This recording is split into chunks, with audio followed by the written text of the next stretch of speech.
우리는 지난 시간 요한계시록 8장 초반부를 통하여서 하늘이 반 시간쯤 고요해지는 계시의 환상을 보았습니다. 거룩한 고요와 침묵은 무엇을 위한 것이었습니까? 바로 이 땅에서 고통받는 성도들의 기도가 금향로에 담겨 하나님의 보좌 앞으로 올라가는 시간이 고요한 시간이었습니다. 세상은 교회를 조롱하고 성도들의 기도를 무기력한 넋두리로 취급했지만 하나님께서는 온 우주의 소리를 잠재우시고 성도들의 작은 신음소리에 귀를 기울이신 것입니다.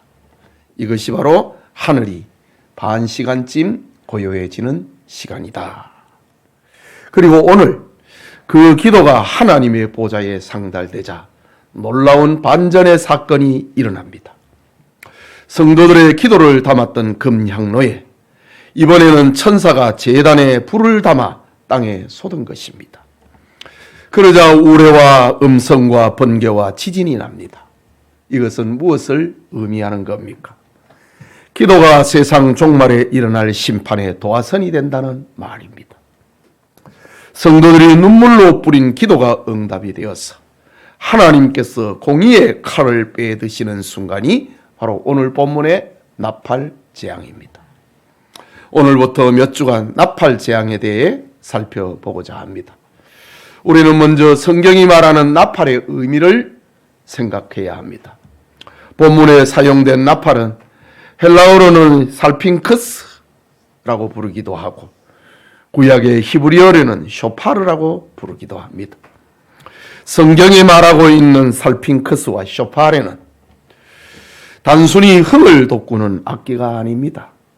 나팔 소리는 시내산에서 하나님이 강림하실 때 온 백성을 떨게 했던 두려운 소리였고 제사장들이 광야에 머물던 이스라엘 백성들의 행진 신호로 부르던 소리요, 여호수아가 여리고 성을 무너뜨릴 때 불렀던 전쟁의 나팔이었습니다. 그뿐만 아니라 왕의 대관식을 알리거나 적군이 쳐들어왔을 때 파수꾼이 부르는 공습경보의 신호였습니다. 지금 우리가 사는 시대를 보십시오. 지구 반대편 우크라이나와 러시아의 전쟁터에서 그리고 이스라엘과 하마스에서 매일 공습경보가 울리고 미사일이 날아다닙니다. 베네수엘라나 이란 등지에서 유수로 들려오는 그 섬뜩한 사이렌 소리들을 생각해 보십시오.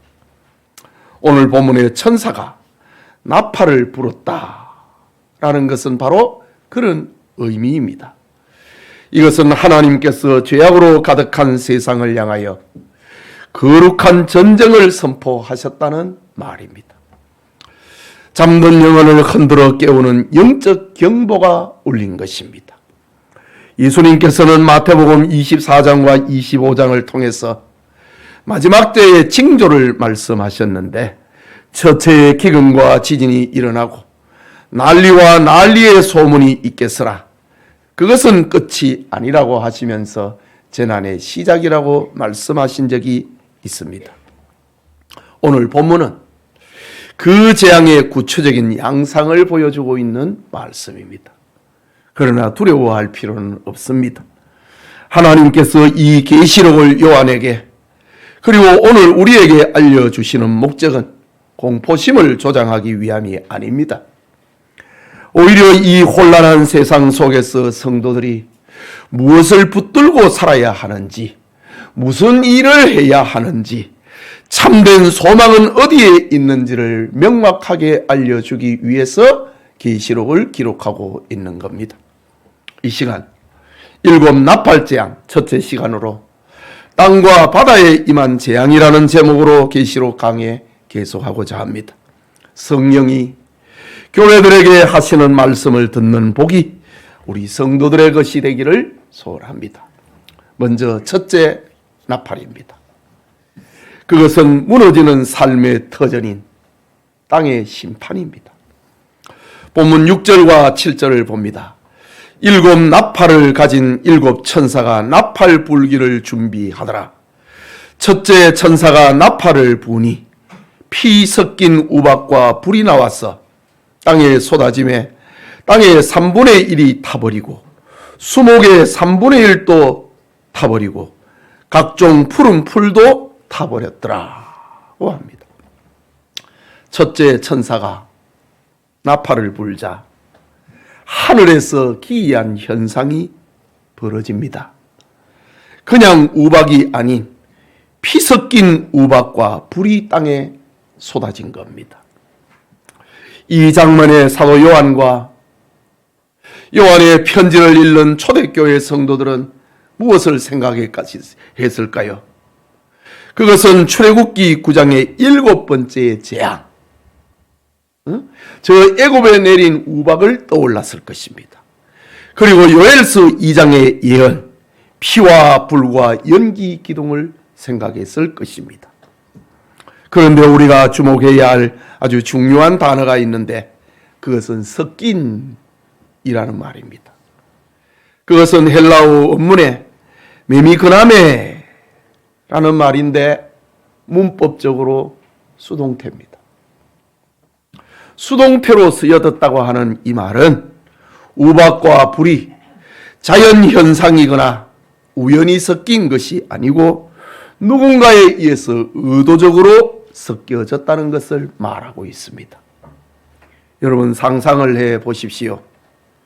차가운 얼음 덩어리인 우박과 뜨거운 불, 이것은 공존하기 어렵습니다. 물과 불은 서로를 소멸시킵니다. 물은 불을 꺼버리고 불은 물을 태워버립니다. 그런데 하나님께서 진노의 잔을 섞으시자 자연의 법칙이 깨어지고 초자연적인 재앙이 임하게 된 것입니다. 본문의 섞인이란 메미그나메, 이것은 인간이 자랑하던 과학과 상식을 뛰어넘는 하나님의 엄중한 심판이요 개입을 의미하고 있는 겁니다. 전능하신 하나님은 창조주의 시기에 인간이 발견한 물리의 법칙을 초월하여 심판을 행사하신다는 말입니다. 그러면 이 초자연적인 재앙이 쏟아지는 장소는 어디입니까? 오늘 본문은 땅이라고 했습니다. 땅.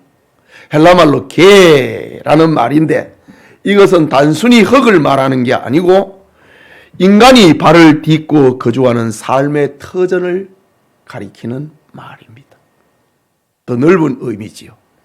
즉 피 섞인 우박과 불이 쏟아지니 땅의 3분의 1이 타고 수목의 3분의 1이 타고 푸른 풀이 타버렸다고 합니다.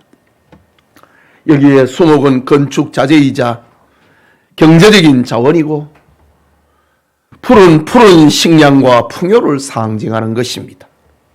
말하자면 첫째 나팔 재앙은 인간이 하나님 대신 의지하던 가장 기초적인 생존의 기반인 땅이 붕괴되는 재앙을 말하고 있는 겁니다. 이것을 일반 은총의 영역으로 다시 한번 생각해 봅니다. 개혁주의 신학자 칼빈이나 아브라함 카이퍼 같은 이들은 본문을 주석을 하면서 타락한 인간이 이 땅에서 그나마 문명을 이루고 생존할 수 있는 이유는 하나님께서 일반 은총으로 자연 만물을 붙들고 계시기 때문이다 라고 해석합니다. 그래서 하나님은 악인에게도 비를 내리시고 그리고 해를 비춰주시는 겁니다. 그런데 첫째 나팔이 울리자 하나님께서 세상을 붙들고 계시던 그 일반 은총의 손길을 잠시 놓으시는 겁니다. 하나님의 보호의 손길이 잠시 거두어지자 하늘에서 피가 섞인 우박과 불이 땅에 떨어지고 땅 3분의 1이 그 기능을 잃어버리고 마는 겁니다. 우리는 오늘날 이 예언이 성취되어 가고 있는 시대를 살고 있습니다. 장기화되어가는 러시아와 우크라이나의 전쟁, 이스라엘과 하마스의 전쟁은 비옥했던 땅들이 초토화되고 있습니다. 폭격으로 집이 무너지고 숲과 농토가 황폐해져 식량을 생산할 수 없는 죽음의 땅으로 변하고 있습니다. 현대인들은 과학과 이성을 신뢰하면서 우리가 지구를 통제할 수 있다라고 자만하지만은 인류가 행한 일의 결과는 무엇입니까? 전쟁으로 인한 파괴뿐만 아니라 기후의 위기, 농토의 급격한 사막화, 그리고 세상을 태우는 대형 산불로 신음하고 있는 겁니다. 사람들은 이것을 지정학적인 갈등이니 환경오염 때문이라고 말하기도 합니다. 물론 우리는 지구를 관리하는 청지기로서 자연을 보호하고 평화를 위하여 애쓰고 기도해야 합니다. 그러나 오늘 성경은 이 현상의 본질을 더 깊게 꿰뚫어 보고 있는 겁니다. 이것은 단순한 재해가 아니고 창조주 하나님을 떠나 물질과 풍요를 숭배해온 인류를 향하여서 땅에 재앙을 쏟으시는, 아니 땅이 죄인들을 토해내시는 하나님의 심판이자 경고라고 하는 사실입니다. 우리는 여기서 3분의 1이라고 하는 숫자를 다시 생각합니다. 왜냐하면 하나님은 전부를 태우지 아니하시고 3분의 1을 태우셨다고 합니다. 앞에서 우리가 보았던 7 인재앙에서는 4분의 1을 태웠다고 했고, 그리고 8장에 나오고 있는 나팔재앙에서는 3분의 1을 태웠다고 하고, 또 다음에 등장하고 있는 대접재앙에서는 전부를 태운다고 합니다. 점진적인 숫자의 증가, 이것은 하나님의 놀라운 자비와 인내를 보여주고 있는 겁니다. 3분의 1이 타버렸다. 이것은 아직 3분의 2가 남아있다는 말이지요. 하나님은 단번에 이 세상을 멸망시킬 수 있는 전능자이십니다. 그럼에도 하나님은 진노 중에도 긍휼을 잊지 아니하시는 하나님이십니다. 그렇다면 지금 일어나고 있는 전쟁과 천재지변으로 인하여서 삶의 기반이 무너지면 우리를 죽이려고 하는 것이 목적이 아니라는 말이지요. 영원한 지옥불이 기다리고 있으니 제발 그곳을 가지 말라고 깨우시는 하나님의 소리다 라는 겁니다. 유명한 신학자 C.S. 루이스는 고통은 귀먹은 세상을 불러 깨우시는 하나님의 확성기다 라고 했습니다. 지금 이 지구촌에서 일어나고 있는 고통들, 재앙들, 이것은 귀먹은 세상을 불러 깨우시는 하나님의 확성기라고 하는 말입니다. 그러면 우리는 유수를 보면서 땅이 흔들리고 포성이 울리는 것을 볼 때 어떻게 해야 하겠습니까? 단순히 두려워할 것이 아니라 영적인 눈을 떠야 되는 겁니다. 아, 하나님께서 나팔을 불고 계시구나. 아직은 회개할 기회가 남아있구나. 기회가 있을 때 돌아오라고 하는 소리로 우리는 들어야 한다는 말입니다. 베드로후서 3장 9절에는 주의 약속은 어떤 이들의 더디다고 생각하는 것 같이 더딘 것이 아니라 오직 주께서는 너희를 대하여 오래 참으사 아무도 멸망하지 않고 다 회개하기에 이르기를 원하시느니라. 하나님의 사랑을 이렇게 표현하고 있는 겁니다.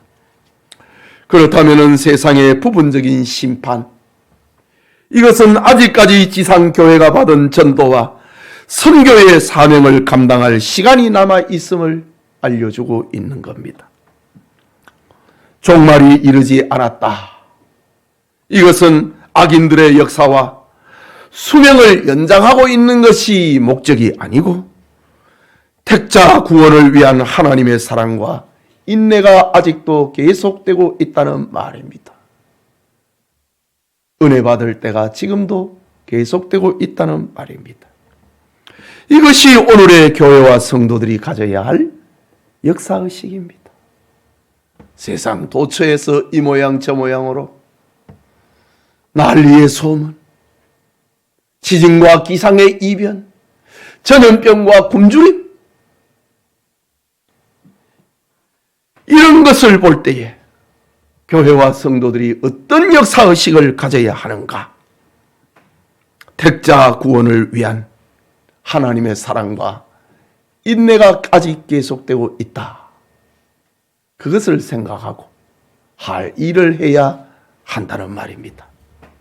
아무쪼록 불 가운데서 몇 사람이라도 구원해내려고 하는 불타는 구령의 가슴이 우리 성도들에게 있기를 축복합니다.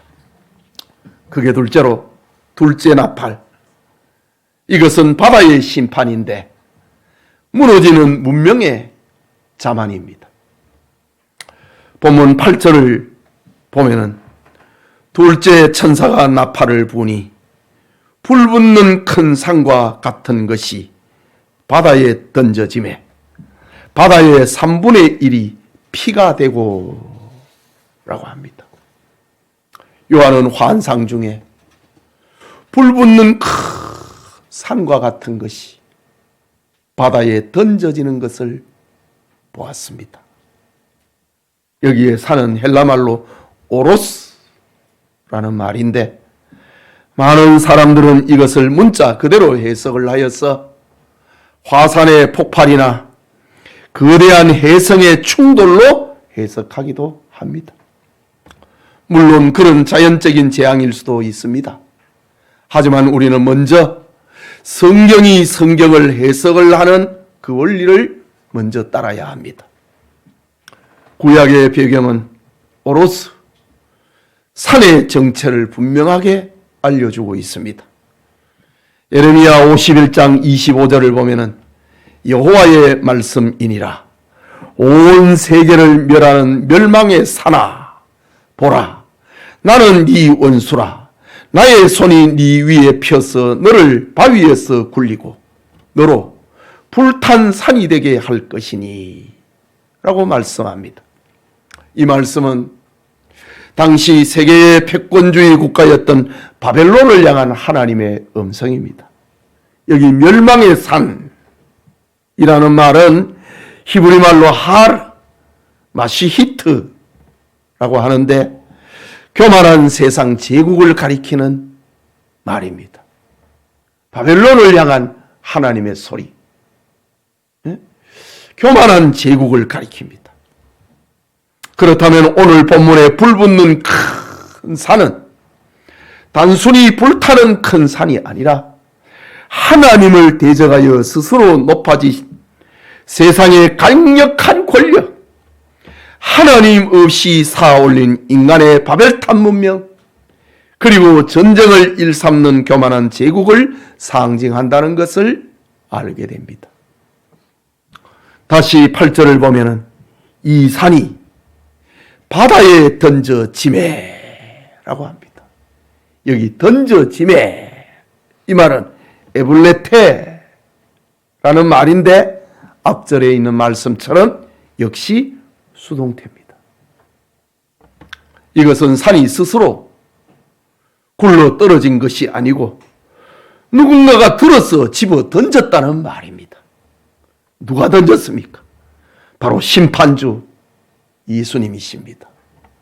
다니엘서를 보면 뜨인 돌이 큰 우상을 부서뜨리더라 라고 기록합니다. 영원할 것 같았던 세상의 권력이 거대한 제국도 주님께서 진노하시니 한순간에 들려서 바다 깊은 곳에 내동정이 터지는 불덩어리에 불과하다라는 말입니다. 그 결과 바다의 3분의 1이 죽고 배의 3분의 1이 깨어지더라고 했습니다. 바다가 3분의 1이 피가 되어서 죽고 배들의 3분의 1이 깨어졌다. 이것은 무엇을 말하는 것인가? 본문 9절을 다시 봅니다. 바다 가운데 생명 가진 피조물들의 3분의 1이 죽고 배들의 3분의 1이 깨어지더라고 했습니다. 사도 요한은 바다 생물의 죽음을 묘사할 때 단순하게 물고기, 익수수라고 하는 말을 사용하지 않고 피조물이 죽었다고 합니다. 피조물. 크티스마, 피조물이 죽었다고 합니다. 이것은 하나님께서 천지를 창조하실 때에 보시기에 좋았더라 라고 하셨던 그 소중한 피조물입니다. 게다가 생명을 가진 피조물이 죽었다고 합니다. 이것은 인간의 죄악으로 인해 촉발된 하나님의 심판이 죄 없는 자연 만물에까지 미치게 됐다는 말이지요. 로마서 8장 22절에 피조물이 다 이제까지 함께 탄식하며 함께 고통을 겪고 있는 것을 우리가 아느니 라고 했습니다. 이 불신 세계 속에서 불신자들이 피조물을 사용을 하니 피조 세계가 탄식을 했습니다. 하나님의 아들들, 신자들이 이 피조물을 사용해지기를 갈망을 했습니다. 그런데 종말의 날에는 이 피조물이 죽는다 이거지요. 탄식을 하는 것이 아니고 이 피조물이 죽게 됐다라고 합니다. 오늘날 해양 오염과 생태계의 파괴로 자연이 비명을 지르는 것은 단순히 환경의 문제가 아니라는 말이지요. 죄인된 인간 때문에 하나님의 아름다운 창조 세계가 함께 신음하고 그리고 죽게 되었다는 말입니다. 그리고 9절 후반절을 보면은 배들의 3분의 1이 깨어지더라. 이 오늘 본문을 보면 다 문법 구조로 다 수동태입니다. 깨어졌다. 디에프타레센. 이거는 배가 고장이 났다는 말이 아닙니다. 완전히 썩어버렸다. 부패해버렸다. 멸망하여서 소멸되어 버렸다. 아주 강력한 파괴를 가리키는 말입니다. 다시는 쓸 수 없게 됐다는 말이지요. 여러분, 고대 사회에서 배는 단순한 교통수단이 아닙니다. 부의 이동의 수단이자 경제력의 상징이었습니다. 구약시대의 솔로몬 때는 다시스의 배들이 금과 은을 실러 날았다고 했습니다. 이사야 선자는 인간의 교만을 꺾으시는 날에 다시스의 모든 배가 깨어질 것이라고 예언했습니다. 바로 그 말입니다. 인간의 교만을 꺾는 그것을 가리켜 배들이 깨어지더라. 이사야 선자는 예언한 겁니다. 오늘날로 말하면은 이것을 어떻게 우리 시대에 적응할 수 있을까요? 그것은 전 세계를 연결하고 있는 무역, 그리고 금융 시스템, 글로벌 경제, 그리고 군사력을 의미합니다. 그게 배다 이거지요. 그러면 둘째 나팔의 재앙의 핵심은 무엇입니까? 하나님 없이 구축한 인간의 경제적인 풍요, 문명의 자랑, 그것이 한순간에 붕괴될 수 있음을 보여주고 있는 말입니다. 지금 전 세계를 보십시오. 문명이, 풍요가, 금융 시스템이 붕괴된다고 하는 것, 우리는 점점 이제 익숙해져 가고 있습니다. 네. 인터넷이 망가지면 금융 시스템이 붕괴될 뿐입니다. 옛날에는 감히 생각도 할 수 없는 일들이 전 지구가 네트워크로 연결이 되어 있기 때문에 붕괴되는 것은 순식간이라는 말입니다. 러우 전쟁, 그리고 중동의 분쟁이 장기화되면서 무엇이 타격을 입고 있습니까? 백길이 막히고 있습니다. 민간 상선들이 공격을 받고 세계의 물류의 동맥들이 지금 고통당하고 있습니다. 곡물과 에너지의 이동이 막히면서 세계의 경제가 휘청거리고 있습니다. 이것이 바로 배들의 3분의 1이 깨어지는 모습의 예고편이 아니고 무엇이겠습니까? 현대인들은 이 자본주의라고 하는 배가 영원할 것으로 생각합니다. 주식시장은 우상향할 것이고 과학기술은 우리를 유토피아로 데려줄 것으로 생각합니다. 그러나 이것은 현대판 불 붙기 전에 산에 불과한 것입니다. 하나님께서 심판의 나팔을 부으시고 그 산을 들어 바다에 던지시면 그렇게 견고해 보이던 경제 시스템도 찬란한 문명의 배도 순식간에 난파선이 되어버리고 마는 겁니다. 그러면은 무너지는 문명의 교망이 깨어지는 이 재앙 앞에 우리 성도들은 무엇을 해야 되겠습니까? 공포에 떨면서 방공호를 파야 되는 겁니까? 아니지요. 우리는 여기서 다시 한번 언약 신학의 위로를 붙들어야 됩니다. 서론에서 말씀드린 것처럼 이 나팔 재앙은 성도들의 기도에 대한 응답이라고 했습니다. 이 재앙은 성도들을 죽이기 위한 것이 아니고 성도를 괴롭히던 악한 세상을 공의로 심판하고 하나님의 의를 세우기 위한 방법 가운데 하나인 것입니다.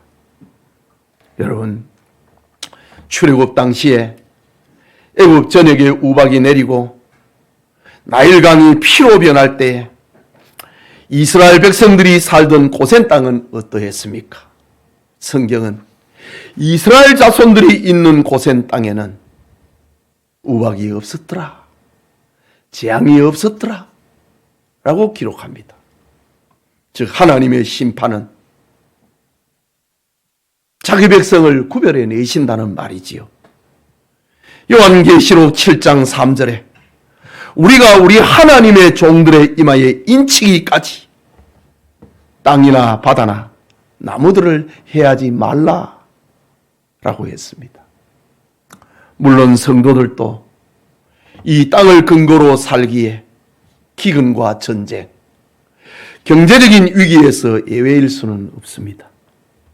그러나 나팔 재앙은 불신자들에게는 형벌이자 멸망이지만은 예수 그리스도의 피가 묻은 성도들에게 그 재앙은 연단이자 본향을 사모하게 만드는 도구가 된다는 사실입니다. 세상은 의지할 것이 아니다. 저 천국을, 흔들리지 않는 천국을 사모해야 된다. 그런 동기가 된다는 말입니다. 나팔 재앙으로 바다의 피조물 3분의 1이 죽임을 당하고 세상의 배들이 깨어질 때 우리는 영원히 깨어지지 않는 구원의 방주이신 예수 그리스도를 더욱 의지하는 성도들이 되어야 한다. 이것이 오늘 본서 나팔 재앙이 들려주고 있는 메시지인 겁니다. 예배드리는 성도 여러분, 7 나팔 재앙은 먼 훗날에 일어날 SF 영화와 같은 이야기가 아닙니다. 전쟁으로 땅의 기반이 흔들리고 멸망의 산처럼 거대한 제국들이 충돌을 하고 경제가 요동을 치고 있는 오늘의 우리 현실이기도 합니다. 하나님께서는 땅의 3분의 1을, 바다의 3분의 1을 치심으로 우리에게 말하고 있습니다. 너는 지금 무엇을 의지하느냐? 불타버릴 땅이냐? 던져지는 산이냐? 아니면은 영원한 하나님의 나라냐? 그것을 묻고 있는 겁니다. 이것이 오늘날 전쟁의 기운으로 넘쳐나고 있는 나팔재앙이 우리에게 주고 있는 메시지입니다. 너는 무엇을 의지하느냐? 땅이냐? 바다냐? 하늘나라냐? 그것을 우리에게 묻고 있는 하나님의 나팔소리입니다. 이것이 사도 요한에게 주신 주님의 메시지입니다. 본문에 배들의 3분의 1이 깨어지더라 말씀을 생각하면서 역사 속의 한 사건을 다시 떠올리게 됩니다. 1912년 4월 10일 당시 인간이 만드는 움직이는 물체 중에 가장 거대하고 신조차 침몰시킬 수 없다고 호언장담했던 배가 있습니다. 바로 타이타닉호입니다. 배는 당시 문명의 총화였고 부와 기술의 결정체였습니다. 마치 오늘 땅과 바다의 상징처럼 보였습니다. 그러나 배가 빙산에 부딪혀 깨어지고 차가운 대서양 바다로 가라앉을 때 그것은 아비규환의 지옥과 같은 일이 벌어졌습니다. 배가 두 동강이 나고 사람들은 비명을 지르며 바다로 뛰어들고 바닷속으로 빨려 들어갔습니다. 그 절망의 한복판에 영국의 존 하퍼 목사님이 타고 있었습니다.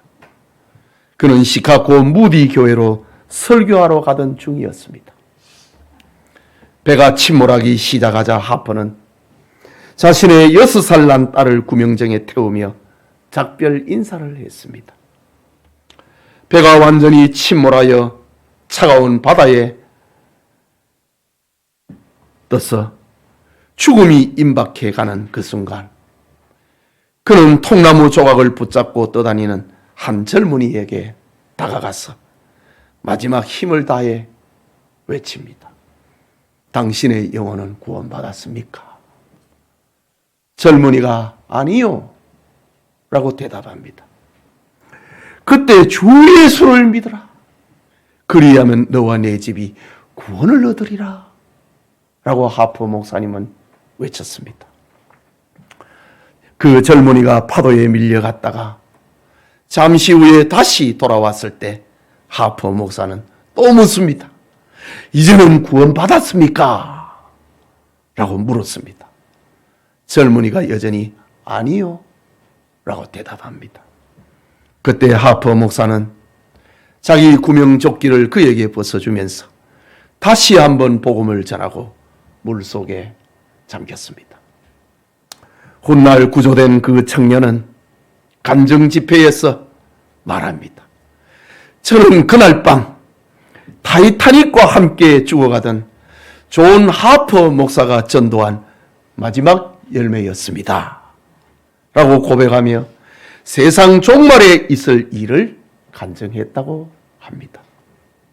예배드리는 성도님, 하퍼 목사님의 삶이 나팔재앙을 대하는 성도의 자세입니다. 세상의 배는 깨어집니다.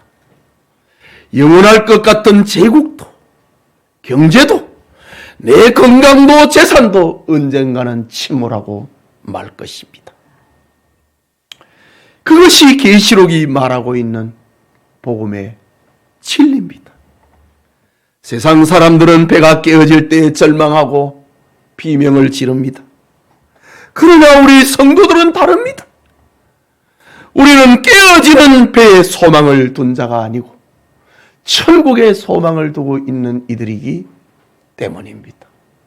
천국의 소망을 두었기 때문에 또 다른 죽어가는 이에게 구원받았습니까?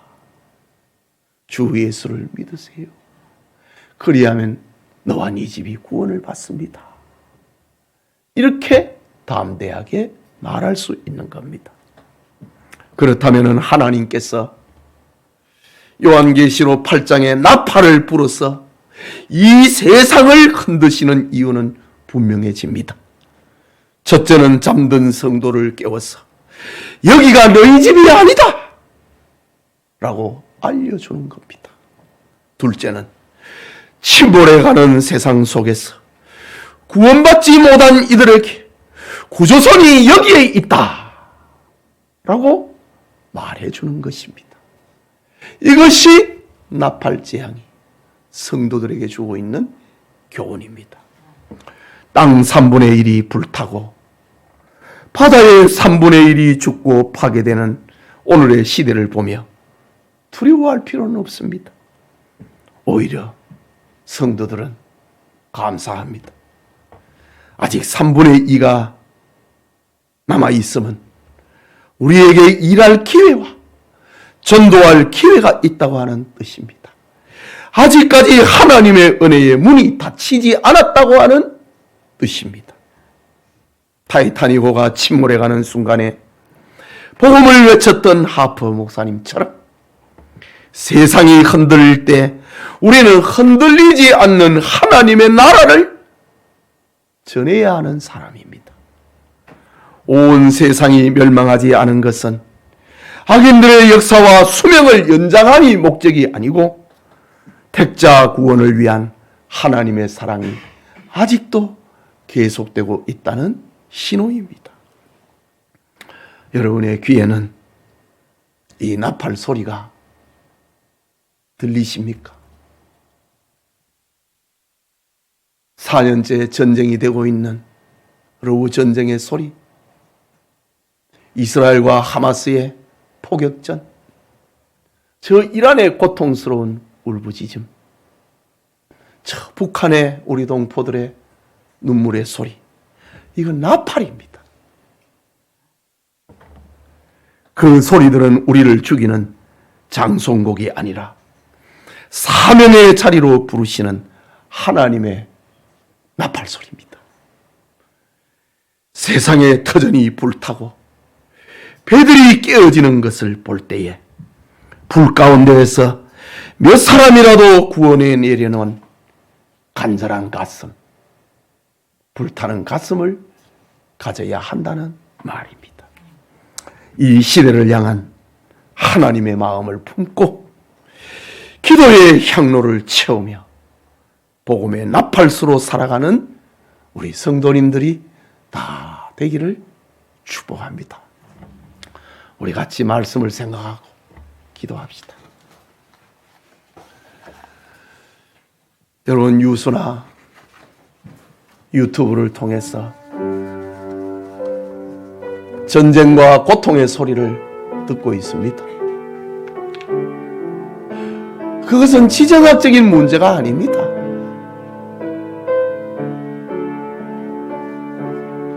하나님이 보시는 나팔 소리다.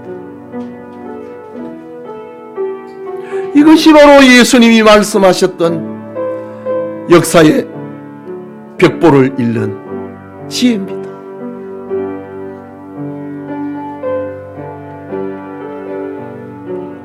하늘이 구물이하면은 오늘 비가 오겠구나 생각을 하면서 너희들은 이 시대의 벽보는 읽지 못하느냐? 예수님이 제자들에게 말씀하셨지요. 지금 처처의 난리와 난리의 소문들, 기근의 소문들, 수많은 경제의 위기들 순식간에 붕괴된다고 합니다. 그러나 아직 끝이 아니라고 하지요.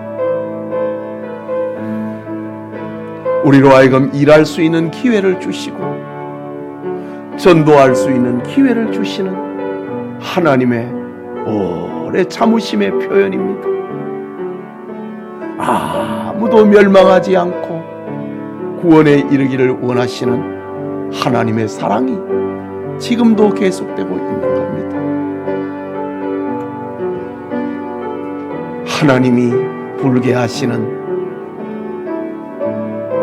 이 나팔 소리를 듣고 깨어서 우리가 해야 할 일을 하는 우리 성도들이 되기 위해서 우리 같이 기도합시다. 자비하신 하나님 아버지, 오늘 주일 오후 한적한 시간에 첫째 나팔 땅에 임한 재앙, 둘째 나팔 바다에 임한 재앙, 하나님의 말씀을 받았습니다. 하나님, 우리의 귓가에 얼마나 많은 이 나팔 소리가 불려오고 있습니까? 하나님, 이 무너질 세상에 소망을 두지 말고 무너질 땅과 바다에 의지하지 말고 무너지지 아니하는 영원한 성 천국을 바라보며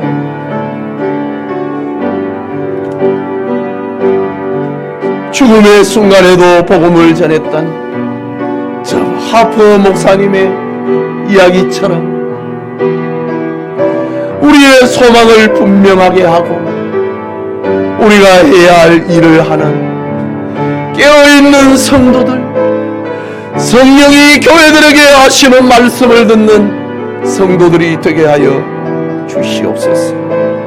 무엇을 먹을까 무엇을 마실까 하는 이방인들이 구하는 삶이 아니라 그의 나라와 그의 의를 구하는 그리스도인의 삶을 살아가는 우리 교우들 되게 하여 주시옵소서.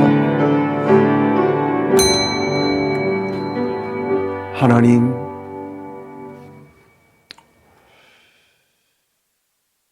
주님의 말씀을 듣고 나의 정체성을, 내가 가야 할 길을 다시 생각하는 시간 되기를 원합니다. 우리 교우들 하나님의 은혜 받은 자가 되게 하소서. 흔들리지 않은 천국을 의지하며 소망하며 그 나라를 전하는 자, 예수 그리스도의 구원을 전하는 자로 살게 하여 주시옵소서. 온 세상이 흔들리고 있는데 우리 교우들 근신하고 깨어있게 하시고 흔들리지 아니하는 하늘나라를 소망하게 하옵소서. 예수님 이름으로 기도합니다. 아멘.